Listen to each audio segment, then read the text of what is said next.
ხალხო თუ სალანძღავი ქონდათ პრაიმ ჰაუსში რაღაცა ამბები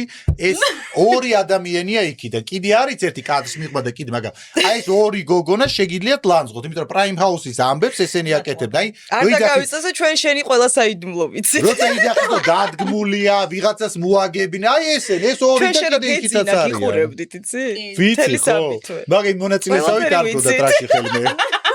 რო იფხანდა ჩემი შვილი შემომხანდა ენა ჩაიგდე და როგაჭმევდი კარგი ეხლა დეტყვირა ძალიან მთვრალი მოიყვანეს ბარში იყო გადაღება აი მაგ ფოტოს მოგცემთ ნუცა აქ არის მაგ ფოტოს მოგცემთ ხრეშზე რომ წევას და მოიყვანა აი როგორი მთვრალია და გაჭედილი აქ რა უნდა რომ გაჭედოს აგდია ძირს აი ესე ფორტყავს რაღაცებს აკეთებს სამართლიანობისთვის წარმოგიდგენთ ეგეთი მთვალიც კი ცდილობდა რომ დაედგა შოუ რა და ნუ არა შოუ იმ პონჩი რომ აი ძალიან დრამა და ნუ მთელი ამბები და მოგეთ მეტირებოდა ძლივს და ერთი წამი ძლივს დააწვინეს და რას აკეთებს ესე მუშტეს იღებს კედელს საწოლის იმას უყავს და ეს ოდნავ გაესერა და სისხლი მომდის და არა ვიცხოვე 12 წელი რა ვიცხოვე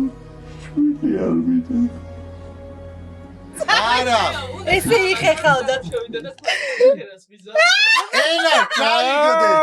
აი ვიცავ თქვენ ხარ ეს რო გადაიჭრა ოთახში ხა ნახეთ რა ეს მე არ მithkos არის ეჭიძე ამოსულა გადაიჭრა ეჭიძე ამოსულა და ჩამოსულა და უკივლა ხელი გაეჭრა ყდება ხარი და მაგიტო და ეს სტატუ მაგის მერე დაიხატა რა გქონდა ჭრდილობა და ამით ერთ წელს და მეორე დღე არა რამოდენიმე საათში ნუცა წავიდა და მე მოვდივარ სმენაში და მოკეთ მომიყვენო ნაზღამ გაჭედაო იმენაო აი კაროჩეო ბრეიკდაუნი ქონდა რამოდენიმე საათში იღვიძებს და მე უკვე მემზადები და გამოდის დასიებული აქ თვალები იმენა როგორი შეჯუპებული ხით რომ ჭამბიეზო ხო იცი ფილმებში რო არის თამას რო აი